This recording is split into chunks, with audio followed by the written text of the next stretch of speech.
Hey there, I'm super happy to join you to talk about LLMs for a data engineer cutting through the hype.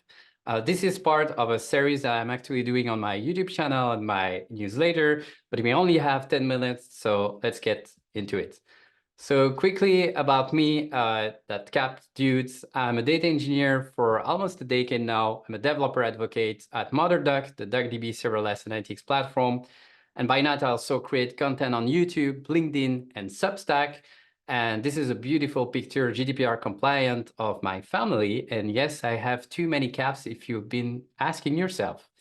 So let's start cooking. I'm gonna do a lot of cooking analogy, and I put some level depending on the slide we're going through and where we are in the presentation.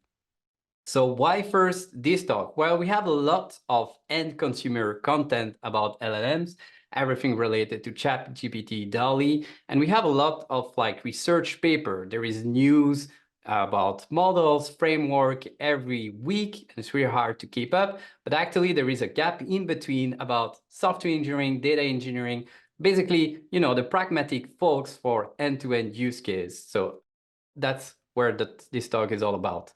So quickly, a story is that basically, as you can see, most of the innovation has been happening for only less than a year. And before 2020, before GPT-3 model, basically nothing really was usable. And what's an LLM anyway? So hopefully any of you have been starting playing around ChatGPT. And behind the scene, if you go on the server side, you have the model inference, which is happening. And for that, to run that model, you only need basically two things. The first thing is a file to run your neural network. And the other thing is the parameters. And if we take some numbers from the Llama 2 series, which is a large language model released by Meta, which is open source during this past summer, you can see that basically the file, the run.c, and by the way, I took C code just for an example, but you can use any other programming language. You will have about 500 lines of code to run this, and the parameters is basically where the meat is, the complexity comes in. And for Llama 2 series on 70 billion models, you're going to have 140 gigabytes.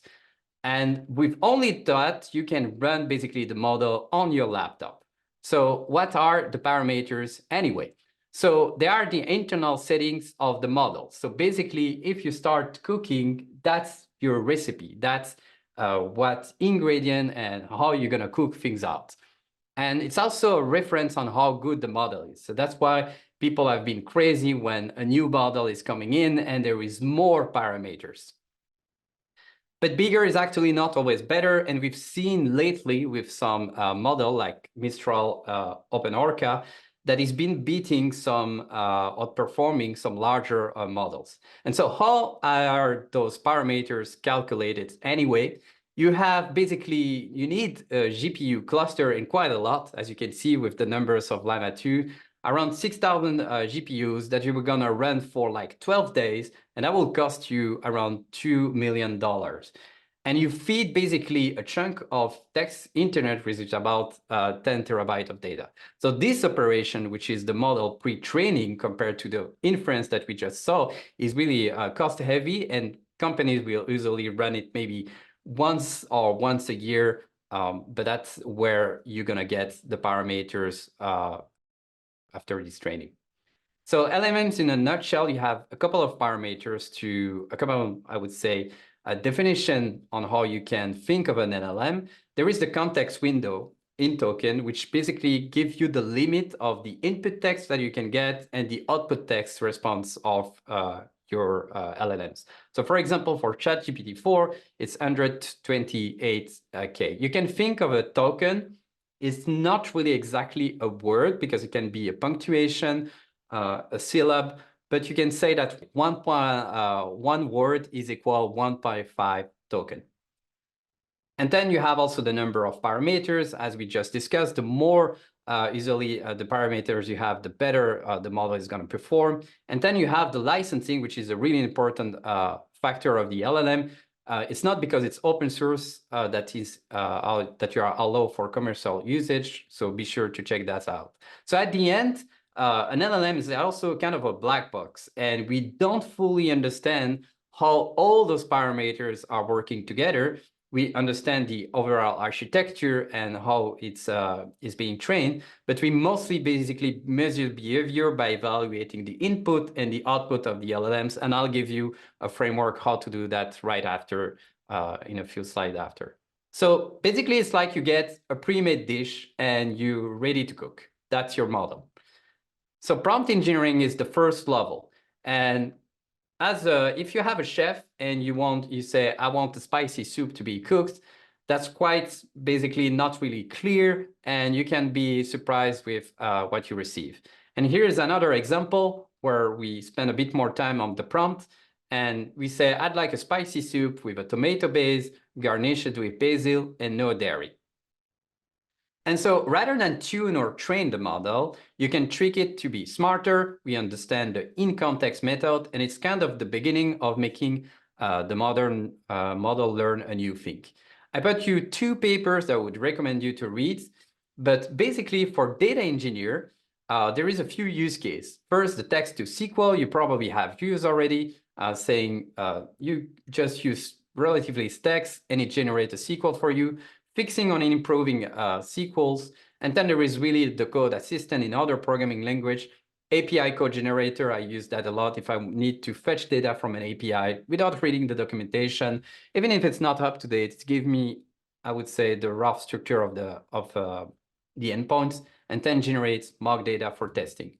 So what are the framework to be better at prompt engineering? Well, for me, there is kind of like 4 points: role persona, task, example, output format, and experiments. And experiments is basically, instead of just saying, give me that, you can say, give me 10 variants or give me 10 possibilities for this task. And that will enable you to fine tune your prompt over time. So tooling, as I said, like you can use testing prompt foo, and it's really great tool to kind of see how your prompt is going. So you can compare different kind of outputs. You can start your own repository of prompts, tweak them over time, and there is also a bunch of open source prompt repository that you can check out.